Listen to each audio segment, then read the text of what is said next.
into a 10-table restaurant, and the other half was still a tortilla factory. That particular product, which we called fajitas, eventually became tacos al carbon. So we got together. My brother Jack decided to come home. My husband, my future husband, my boyfriend at the time, Tony Mendola, he helped my mother every summer working. So that was the summer we opened the restaurant. He made the first taco. Roland was running the tortilla factory for a while, and I was the first waitress. My mother took everything out of our kitchen at home and used every pot and pan to cook the first week or two in the restaurant.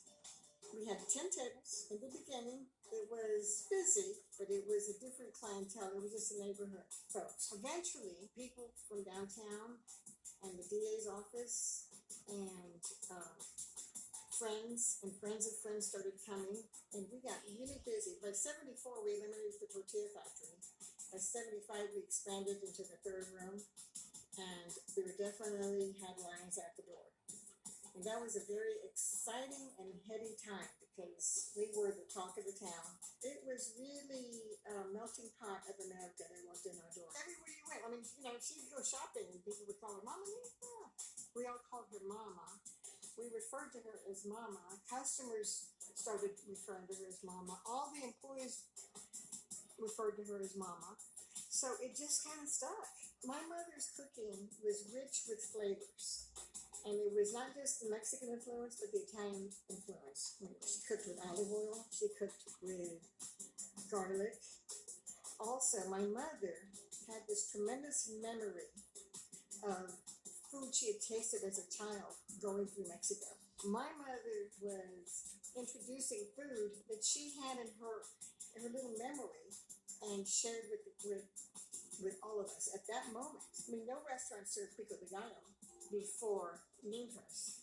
They just had red sauce. They didn't have green sauce. No restaurant had creative things like stuffed jalapenos that were deep fried. They didn't have homemade flour tortillas. It was all from a factory. So that's what set us apart back in 1973. And that's why we were rewarded with popularity and love.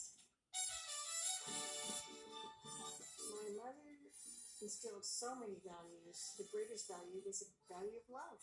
I miss her every day. I don't have a lot of regrets in my life, but just one more day.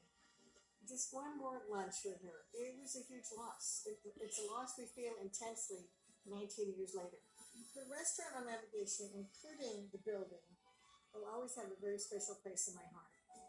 It signifies the hard work of my parents. It signifies my childhood and the many, many happy memories I have of being with them. Where we grew up, it was largely a Hispanic neighborhood, and there was a lot of industry, a lot of businesses, and so it wasn't necessarily a neighborhood where you could just run down the street and hang out with your friends. But what it did do was open the door for the other part of the city to see what's going on Navigation. In the beginning, people were a little worried and it felt sketchy to them. Now it's so hip, it's called Edo. Who knew? Ninfa'S is really, really well known because it's the fajitas, the margaritas, the fresh tortillas. Queso flameado is being one of the most popular dishes. It's been all over in magazines, food traveling channels. They've been here just to record the fajitas and the queso flameado. It's the whole menu. It's the whole experience. The famous green sauce. They ask me the same question all the time, and it's so simple. It's avocados, onions, peppers, cilantro, sour cream, and tomatillos, and garlic. That's it.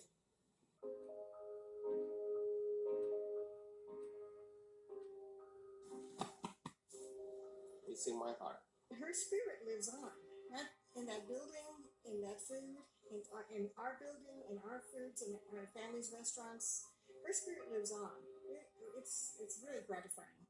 This is like a real Mexican food with Tex-Mex food. And I try to, marry those two really well, and it has worked for many years. all I can say. What do you think about Ninfa'S? We're always awesome, dude. Can't wait to go back. And that's all I get. It's a great feedback. It says everything in one word. It's awesome.